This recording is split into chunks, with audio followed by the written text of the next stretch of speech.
In this passage, Shane Gackenbach, a prominent lucid dream researcher, quotes the first lucid dreamer to scientifically prove that lucid dreaming is real, and that dreamer suggests that lucid dreams and these strange phenomena that aren't fully acknowledged by dream research may explain the UFO abduction syndrome. Further, both people express a sense of sophisticated worldview that acknowledges that some people will experience these things as real and that we don't have enough context to understand it. Have you ever had a dream so vivid that you couldn't tell if you were asleep or awake? Have you ever woken up caught in the mysterious boundary between dreaming and waking, paralyzed yet sensing the presence of another worldly entity? Or maybe you've been taken by a strange light in the sky, or just slipped out of reality itself like me, only to be guided back by beings beyond human comprehension. For nearly a century, thousands of people have reported extraordinary encounters, UFOs, UAPs, extraterrestrials, and even non-human intelligences. Many of these experiences share one thing in common, a connection to dreams and dreamlike states. What can lucid dreaming reveal about these encounters? What insights might it hold for understanding the mystery of UAPs? Welcome to the D-SETI Podcast, where we explore the intersection of lucid dreaming and the search for extraterrestrial intelligence. I'm your host, Daniel Rekshan, a lifelong experiencer and dedicated researcher of profound dreams, strange omens, and mystical encounters.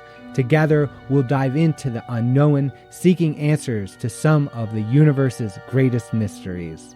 This episode is all about lucid dreaming, which is having a dream in which you know you are dreaming.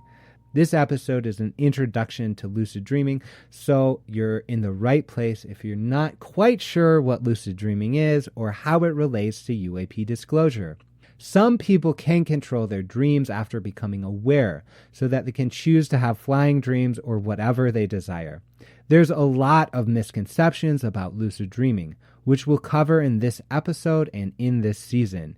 Chances are that you are capable of lucid dreaming and can use it to explore ET, NHI contact experiences, that's extraterrestrial or non-human intelligence contact experiences. There's a lot of overlap between lucid dreaming and ET, NHI contact. However, there's a lot of bias against dream research in UAP disclosure. Most people who believe that ET, NHI contact is real tend to emphasize the reality of the experiences over and above their dreamlike qualities. Therefore, they reject dreams or dreamlike experiences as unreal. A famous recent example is the FREE survey that became the book Beyond UFOs. FREE stands for the Foundation for Research into Extraterrestrial and Extraordinary Experiences. This survey was very influential because it surveyed around 5,000 experiencers about their ET contact experiences, although the researchers pivoted their language about halfway through to use the phrase NHI, much like other people have shifted their use of the term UFO, unidentified flying object, to UAP, unidentified anomalous phenomena. Their efforts brought large-scale experiencer testimony into a peer-reviewed publication. However, the FREE survey flat-out rejected testimony from dreams or hypnosis out of fear that mainstream scientists would reject experiencer testimony unless it was retrieved through conscious recall. After publishing Beyond UFOs, which contains the results of the FREE survey, the organization renamed itself CCRI, or the Consciousness and Contact Research Institute.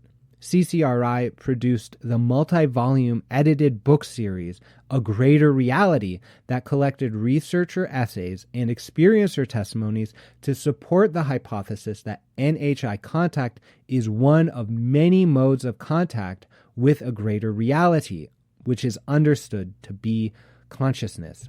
So they're saying that ET contact is one of many contact modalities with this greater reality, which is the field of consciousness in general. In the book, A Greater Reality, I was the only author to contribute a chapter about dreams. I wrote on the topic of lucid dreaming as a contact modality. Even though they had multiple authors write on almost every other topic, I was the only one. Given that the field of ET and HI contact began with testimonies from dream and sleep paralysis, which were then amplified through hypnotic regression, the fact that only one author wrote on the topic of dreams reveals the bias against dreams in the ET and HI research community. This episode is all about lucid dreaming, what it is, and how we define it. Like all episodes in this season, we'll read one dream from my lucid dream journal that changed my life and practice. We'll go over my interpretation of it, the specific topic of lucid dreaming, and stay to the end because we'll read what I now think of as the most important statement in lucid dream research about ET and HI contact, which comes from writing in the 1980s. And now for the dream reading. This is from my book Liber Visionorum Xenomanticarium, which is an illustrated dream journal. It has about 20 or so pages in it, and they are illustrated with watercolor and inked in pen. And I will one day put out a copy on my website, but for now you get to experience that through this podcast. Every page of this book has a watercolor drawing on it, and there are pen and ink words that were the words of my dream. In this image, we have a sort of abstract landscape. It reminds me of a mountain landscape with perhaps some city or town in the valley, and there's a bright figure, a geometric figure up in the sky that's emanating a lot of energy. The text of the dream reads, I dreamed of the same confluence of energy every night for months. It is different every night because I am different. Each night I learn more about this brave new world of dreams. Last night I created a lens with my imagined intent, and I saw all past and future, and I chose the one in which I remembered to forget. And that was the first dream of the series. So we'll reread this dream again and interpret it after we talk a bit more of the topic today. What is a lucid dream? What is a lucid dream? You might think that there are no stakes to this question, but getting this answer right may be your key to lucid dreaming. Dreams are notoriously hard to define, although you probably know exactly what I'm talking about when I use the word dream. Dreams are what happen when you go to sleep. Maybe you remember them, maybe not. You probably know that they're bizarre, sometimes scary, and that some people think of them as omens that you can interpret. Maybe you're influenced by Freud and the psychoanalysts and think that they reveal psychological complexes built around your traumatic, deep, dark secrets. The textbook definition of lucid dreaming involves awareness and control. Rather than take a side in the complexity of defining lucid dreaming, I'll make an appeal to authority and walk you through definitions from research literature. We'll use the APA, the American Psychological Association, as our authority and consult its online dictionary, which defines lucid dreams as a dream in which the sleeper is aware that they are dreaming and may be able to influence the progress of the dream narrative. The APA published a textbook, The Varieties of Anomalous Experiences, which included a chapter on lucid dreaming written by Stephen LaBerge, who was the second person to experimentally prove lucid dreaming and is a major researcher in the field. He defined lucid dreaming in terms of spectrums of lucid awareness, in which you are aware that you are dreaming, and lucid control, in which you can control your dream. LaBerge emphasized that there is a spectrum of possibilities in lucid dreams. For instance, you might be aware that you are dreaming, unaware of what day it is, and that you are able to fly but only 4 feet off the ground. He observed that the minimal criteria for research has been simply that the dreamer is aware that they are dreaming, not that they have complete recollection in the dream or control over it. Stephen LaBerge's book, Exploring the World of Lucid Dreaming, is the definitive book on lucid dreaming. You'll likely have come across information and techniques from this book even if you're not aware of it. Many content creators rely upon his work to inform their guides and content, including my own work with the dream app Dreamwell. LaBerge identified the earliest usage of the term lucid dream in 1913. Frederick von Aden, a psychotherapist who studied his own dreams, coined the term to describe dreams in which he had full recollection of his day life and could voluntarily act within the dream. Little bit different than the definition we use today. The dreaming brain is similar to the waking brain, therefore practice in dreams may improve skills in waking life. In his 2013 chapter on lucid dreaming, LaBerge took care to describe the physiological aspects of lucid dreaming. He emphasized that the brain systems used to generate our model of the world in waking life are very similar to those in REM dreams. REM stands for rapid eye movement, and that represents the phase of sleep that we're most active in dreaming. This fact has been used to explain the efficacy of practicing skills in lucid dreams. LaBerge used the fact to explain why it is so easy to mistake our dreams for reality. There may be other undiscovered yet important aspects of dreaming alongside lucid dreaming. Interestingly, in an earlier 2000 edition of the same APA textbook, The Variety of Anomalous Experiences, the lucid dreaming chapter was written by both Stephen LaBerge and Jane Gackenbach. I miss Gackenbach's voice in the most recent edition because she beautifully advocated for cultural sensitivity and the understanding that lucid dreaming, as defined by LaBerge, may not be the pinnacle of dreaming. This passage summarizes her understanding. In one series of intensive interviews with a Cree dream counselor, it became clear to Gackenbach that although nominal lucidity was common, it was also superfluous to the Cree understanding of the importance of dreams.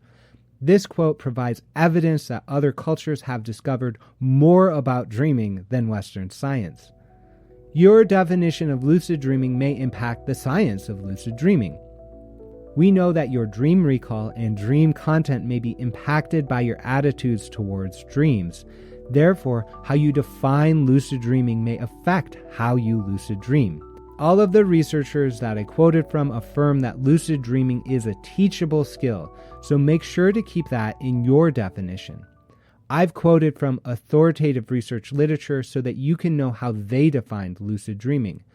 However, LaBerge warned that Western science has only studied lucid dreaming for 20 or so years, while cultures like the Tibetans have studied it for at least 1,000.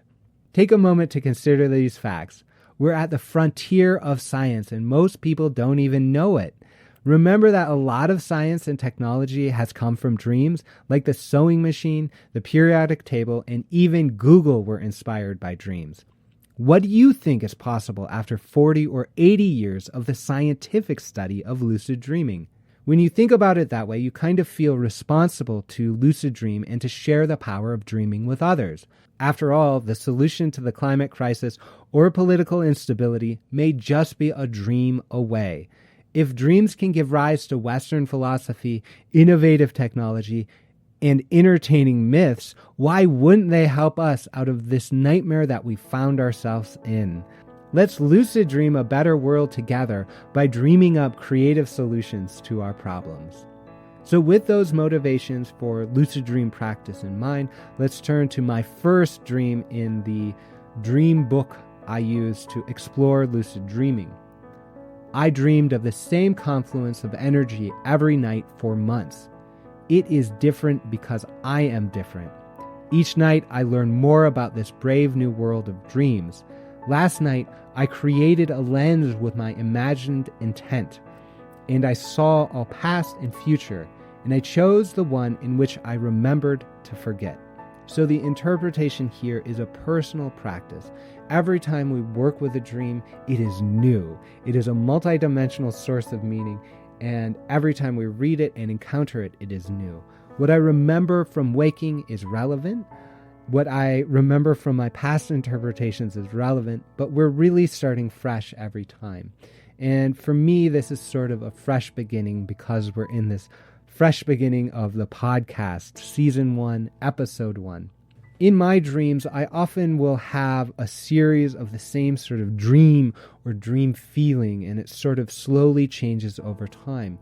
oftentimes the constancy of these dreams is a sign that there's a communication that wants to happen. For example, my book, Galithog the Gray's Field Guide to Anomalous Geometry, started this way.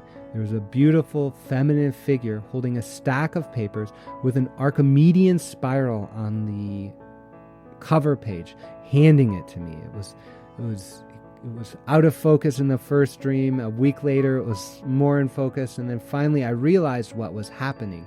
And so these dreams will often approach, and there will be this sense of communication or download that is building. I had similar dreams with the Book of Galactic Light. I had these dreams of communication about Enochian, about John Dee's work, about dreaming, about the power of scrying.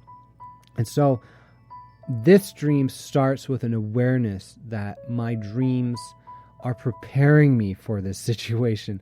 I've entered into it, and because of my intent to have a lucid dream, to lucid dream for the benefit of the people who work with me, for the people I teach, for the community I'm in, I established that intent and I created a lens. I say a lens of my imagined intent, and that focuses the past and future, the sense of eternity. It's very common in my dreams, is this sense of stepping out of the flow of time, into a realm of eternity. Not there's historic time, there's past, present, and future. This is another world. This is beyond that world of time. And so this lens of imagined intent enables me to see that and focus in on it. And I could see all these different timelines in the dream, and I chose the one in which I remembered to forget. So there's a sort of reference to an in-between state between the dreaming and full waking. This is called hypnopompia. There's another term called hypnagogia, which is going into sleep. But in this dream, I had all this sense. And oftentimes when I wake up, I will be in this in-between dreaming and waking state, and I'm connected to both. And some of the time I choose to forget the dream because there's communications, because there's meaning behind there, because I'm lazy. For whatever reason, I choose to forget. And in this case for me, the dream was all about creating the awareness of the dream without actually the content. So I'm piecing together a lot of what the dream was for me because the dream itself was eternal in this eternal realm, and my making sense of it was in this temporal realm. And so for me, this whole first page is about learning to sense the displacement of energies, the movement of energies, and to understand something actually is causing the movement of this dream energy. I see these waves of dreaming. I can deduce something's there. And I go, oh, I feel this in temporal waking time. I know something's there in the dream world of eternity or something like that. So this gave me a lot of encouragement in my practice. I didn't know if I would remember my dreams. I didn't know if I could do this art practice. I didn't know if I would become lucid. This dream was semi-lucid, let's say. It likely was not fully lucid, of control, of anything like that, but that's not the point for me. The point is connection with that deepest aspect of dreaming and bringing a little bit of that dream world into my life, into my waking life. You can have a different interpretation of this dream if you like, but I would invite you to work with your own dreams and to explore how this interpretation process might work with you. The interpretation process is all about amplifying the messages, the communications of the dreams. It's not about finding the one right thing. There's no objective truth here. You're doing it right because there's no way to do it wrong. Now it's time for our quote from Dream Research. In each episode of this season, I will introduce a quote from literature that's particularly relevant to the topic of lucid dreaming and ET-NHI contact. This quote is from 1989 from Jane Gackenbach, a prominent lucid dream researcher who we already quoted from in the book Varieties of Anomalous Experiences. In this article, Gackenbach is quoting from Worsley. who was the first lucid dreamer to scientifically prove lucid dreaming. So Jane Gackenbach is quoting Alan Worsley about his experience scientifically proving that lucid dreams are real by moving his eyes in a predetermined pattern while hooked up to sleep lab equipment. I share the double quoting in this way to demonstrate the state of dream science in 1989, which is relevant to our future work looking at alien abduction research in the 1990s. So this quote comes at least 3 years before the most influential text on alien abduction was published, which was the 1992 booklet, Unusual Personal Experiences. That booklet denied the fact that dreams could be real, and they said, no, these experiences are not dreams because they're real. This quote is from Jane Gackenbach, writing in the Lucidity Letter. The title of the article is From Lucid Dreaming to Pure Consciousness, a conceptual framework for the OBE, UFO abduction, and NDE experience. That is the out-of-body or near-death experience, as well as the UFO abduction. So now Gackenbach is introducing the quote from Worsley. This experience from Worsley, the first lucid dreamer to signal from sleep that he knew he was dreaming, illustrates my point. In speaking about lucid dreaming, which he directly enters from the waking state by lying for up to 2 hours on his back and not moving, Worsley comments, I am not given to superstition or believing in unnecessary entities, but perhaps the term dream is a little too bland to do justice to the ultra-realism of these experiences. For example, if one dreams, as I have, in rich tactile auditory imagery of being examined in the dark by robots or operated upon by small beings whose goodwill and competence may be in doubt, or abused in various ways by life forms not known to terrestrial biology, it can be very difficult to keep still. I have found that if I do not keep still, this peculiar state of consciousness usually evaporates in a moment. That can be very useful as an escape route, but it can be very annoying to lose it when success rate is not high and each attempt takes 2 hours or more. I like to regard myself as at least a moderately intrepid investigator, but I have to admit that in spite of being intellectually of the opinion that what was happening was only internally generated imagery, I have flinched during these episodes on more than one occasion. I suspect that many UFO abduction experiences, as well as out-of-body experiences, are examples of the same kind of thing. Now Jane Gackenbach continues, let me reiterate that the felt reality of these experiences, be they OBE, NDE, or UFO abduction, is profound and should not be understated. Because of it, the relatively unsophisticated observer, which is probably most of us, often concludes that such experiences are real in the sense of consensus waking reality. Only in the case of the lucid dream does the experience feel real while we experience it, even though we are fully aware at the time that it is not real. Thus, I would argue that lucid dreaming represents a breakthrough for these types of experiences in the sense of waking up called for in the meditative traditions. This further waking up represented by lucidity in sleep is only, and it goes on and on. In this passage, Jane Gackenbach, a prominent lucid dream researcher, quotes the first lucid dreamer to scientifically prove that lucid dreaming is real, and that dreamer suggests that lucid dreams and these strange phenomena that aren't fully acknowledged by dream research may explain the UFO abduction syndrome. Further, both people express a sense of sophisticated worldview that acknowledges that some people will experience these things as real and that we don't have enough context to understand it. This information was available in 1998, which I find to be interesting because this may actually be the key to understanding alien abduction, non-human intelligence contact, and UAP disclosure. Thank you for listening. I think the most powerful thing we could do for UAP disclosure is to dream. The bias against dreams and UAP disclosure continues because people believe that dreams are unreal, which makes them think that anyone talking about the dreamlike nature of ET and HI contact is a skeptic. But the best thing we can do is to dream and to learn its reality for ourselves.